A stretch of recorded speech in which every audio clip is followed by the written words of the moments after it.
From those around, I hear a cry. The Quran says, you are busy piling up, calculating, developing your careers, your money, your occupation, your wealth, until you visit the graves. Think about it. When was the last time that you went to a funeral? Was it your mother? Was it your father? Was it your grandfather? Was it your uncle? Was it your cousin? Was it your friend? Was it your wife? Was it your husband? The last time that you visited the grave, when you went to a funeral and you saw that person whom you loved that was laughing, crying, live, boasting, wealthy, educated, denying, arrogant, whatever they were. What was the demeanor of the people when you walked in that funeral home? When that person was stretched out in their last suit? What was the demeanor? Were the people cracking jokes? Were they dancing?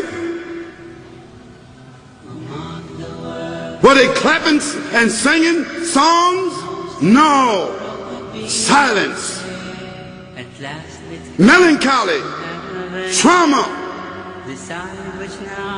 Why? Because every person that walked in that room, seeing that person stretched out, the first thing they thought about was not the person.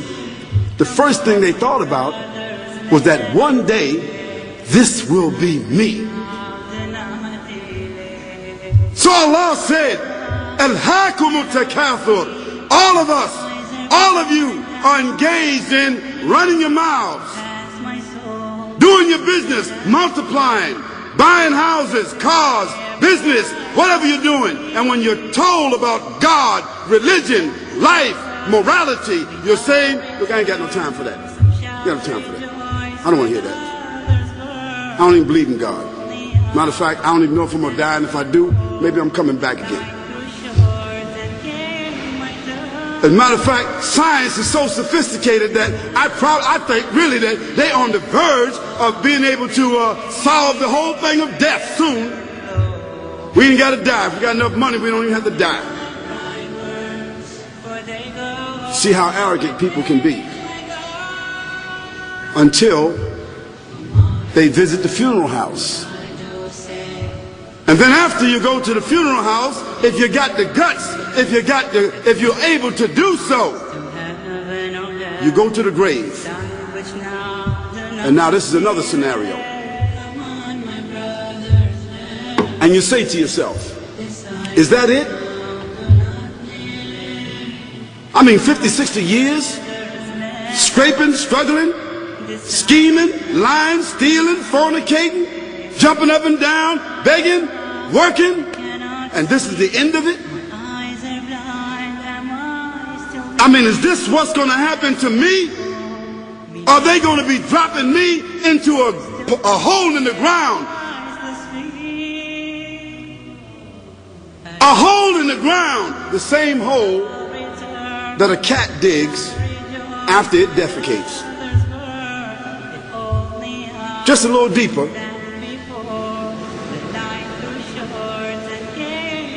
But for the same reason. The cat digs a hole because the cat has dignity. Something that human beings don't seem to have. Instinctively, the cat digs a little hole, covers it up.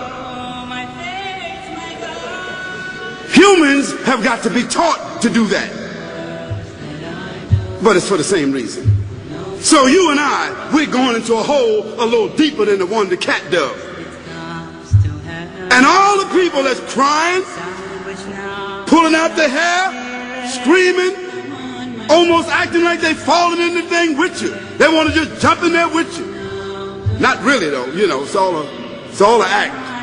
Because ain't nobody really going to jump in there and stay in there. They don't love you that much.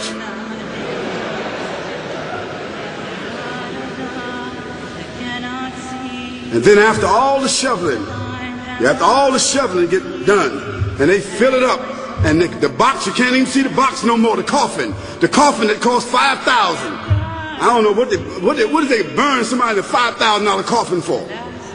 I mean, if I was the funeral director, after they left, I would dig them back up and put them in another box and take that box back.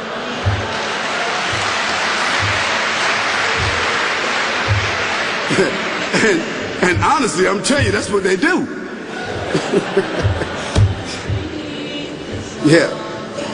So after all the money and all the drama, and they dig that hole and put you in there and cover you up, and everybody goes back to the place, go back to mama's house or daddy's house or whoever's house, and we cook some chicken or whatever it is, and we do a little dancing and drink some scotch and forget all about that person, and then we want the lawyer to come now and talk about, divvying up the spoils. So if that woman who died had a husband, somebody else gonna marry him, you know that. And that man who died, you know that woman, in about 6 months or a year of grieving or whatever it is, she gonna come to understand that she needs somebody else to be with, so she gonna marry somebody. So that means if his suits are still in the closet and he can fit them, who gonna wear them?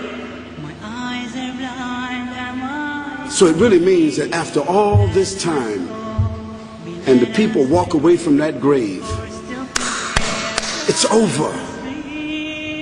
What about that person in the grave? What's happening? Because you know and I know that death is almost like sleeping. Death is like sleeping. Your body is gone. Your body is dead. Your spirit is gone. But your consciousness is there. Yes, brothers and sisters, you and I are going to know when the people put us in that box and put us in the grave. We are going to know. Your spirit is gone. You can't shout. You can't call out. You can't say, don't leave me here. But you're going to be hearing and you're going to be seeing, because that's a different kind of consciousness. But you can't move. And in that grave, this is when the real trauma is going to begin. Because there's a reason for humans to go inside the grave. If the Creator wanted to, He could have caused us to live and then disappear into the atmosphere. But He didn't. He caused us to go into another womb called the tomb. You started out in the womb of your mother, and you wind up in the womb of the earth called the tomb. From the womb to the tomb. This is the whole trip. And this is what you have to think about. That grave is going to be a place of drama and trauma. A place where you're going to be questioned before you're resurrected. What happens in the winter? All the leaves fall off the trees and the earth goes dead. And what happens in the springtime? The water comes, generates the earth again, germinates all over again, new grass, new leaves, new flowers, new fruits. So Allah says, and a sign for them is the dead earth. After that, we give it life. And then you eat the fruits from that. So Allah says, the one who gave you life in the beginning, is He not able to give you life all over again in order to judge you? Yes, certainly. You may want to deny it because you don't want to be judged. But you will be judged. From those around, I hear a cry, a muffled sob, a hopeless sigh. I hear their footsteps leaving slow, and then I know my soul must fly. A chilly wind begins to blow within my soul from head to toe.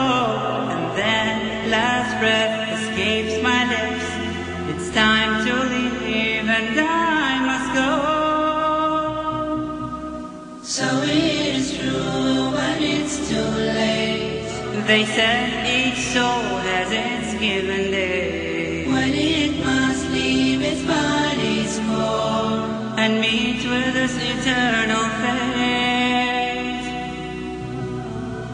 Oh, mark the words that I do say. Who knows tomorrow could be your day. At last it comes to heaven or hell. Decide which now, do not delay. Come on, my brothers, let us pray. Decide